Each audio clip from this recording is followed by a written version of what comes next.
Very few people in the world get to the place to where they only need 5 words to be introduced, and it says it all.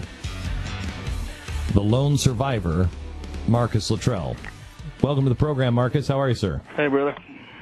So I've been thinking about you this week, and I've been speculating on you, and I can't imagine that if you were in the situation that you were in, that you would want the President of the United States to release 5 of the worst guys in Guantanamo. Am I wrong? No, sir. Matter of fact, that's what most people have been asking me and talking to me about. I never thought, that thought never even crossed my mind when I was out there when the Taliban had me. They didn't have me for 5 years like they had him, but the thing that I held on to was that my teammates would come get me, or I was going to die out there. Not turn over some of the guys that were responsible for some of the worst atrocities that we've seen so far. So that was that one caught me off guard. I really wasn't expecting that. Plus, you kind of go in with the understanding, or you don't kind of, you do go in with the understanding that this is war. So if you get killed, if you get captured, then stand by. You better work your way through it. That's why they send us to a lot of the schools that they send us to help us navigate through all that stuff, including all the way up to a bloodshed. So I don't know if he had a bloodshed on him or not, but there's multiple things that we go through if by chance they do get captured. One of those, most of the time we just don't go. We just don't go. But like I said, from what I understand from his teammates and everybody who was around him, he kind of just decided to walk off and go sightseeing out in Afghanistan. There's only 2 explanations on what happened after he was captured. 1, he was tortured and he gave up information. 2, he gave it gladly. Mm-hmm. Any insight on that? Man, from looking at him, from what I heard about him, he can't have that much. He wasn't high up in the totem. He wasn't SF or anything like that. So I don't know how much he could have given them besides training tactics that they have in the Army. But they already know those. I think, moreover, they were just, and that's the part that kind of caught me off guard too, was the fact that they held him. They normally don't do that. They were constantly. The whole deal behind me was they wanted to cut my head off, and they were doing everything they could to get to me to kill me. Well, they don't keep people for 5 years without cutting their head off. Right. The Hassanis didn't have me, but when you were recaptured by our guys, did any of the guys that were holding you, can you imagine, because this has just been released on video by the other side, by the Taliban, and they said it was weird because, and in fact, I want to quote it to you because this sounds sarcastic, but we don't understand British humor. There's no way they understand American sarcasm. Listen to what they said after they put him in the U.S. helicopter. Listen to what the Taliban said on video. They were in such a hurry, they didn't even let us shake hands with Bergdahl to say goodbye. It was very strange. Huh? Did the people that wanted to cut your head off, do you think they just wanted to shake your hand and say? Right, yeah, there wasn't any sweet goodbyes when I got out of there. It was an all-out gunfight. So, that's I'm kind of out of the loop out here. You know where I'm at, so I haven't been able to really get up to speed on what's been going down, other than the fact that I've talked to a couple of my buddies who were over there, and a couple of guys that got killed, actually trying to get that joker out of there, and they're not happy. Overall, they're pretty upset with the whole fact that this went down the way it did.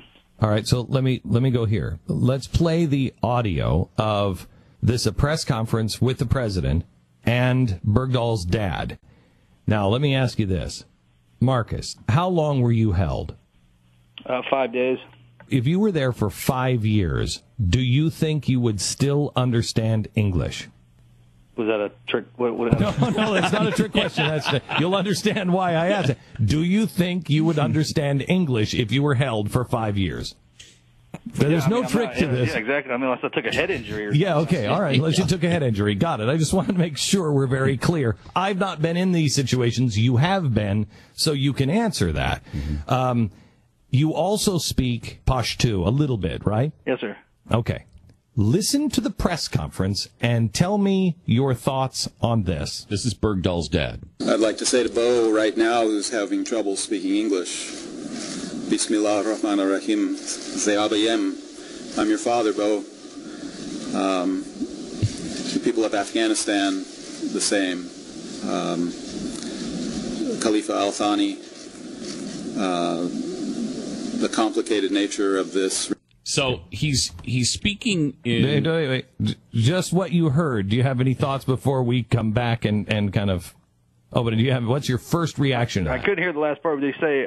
he said, I'm your father, Bo, but then he goes, and the people of Afghanistan? Yeah, and he was wishing the same blessing or greeting or whatever to the... Right. Yeah. I don't know, that's pretty... I mean, you never know what the family members and everything, what they were going through when their son's missing, everything like that.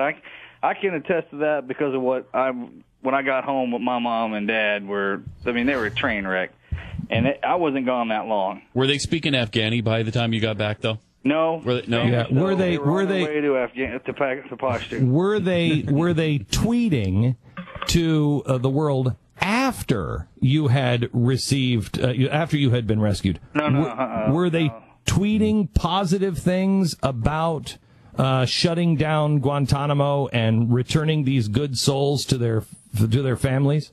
No, they were. I wasn't allowed to speak to them right off the bat. Remember, you remember the tour that I went on? I was in the hospital for a while and everything like that. So they were just waiting, kind of at bating breath, just kind of waiting for me to get to where they could get to me to see me.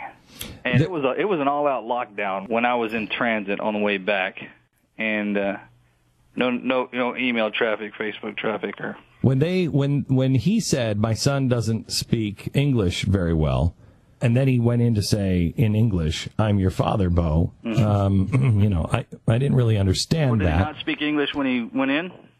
No, he spoke English. Fluent English. Fluent English. Yeah. And we're just wondering, there is one CIA operative that has come out yesterday and said that greeting is very important in the Islamic world, and he was laying claim for Islam to the White House and to the event. Do you know enough Pashto to be able to say anything about that?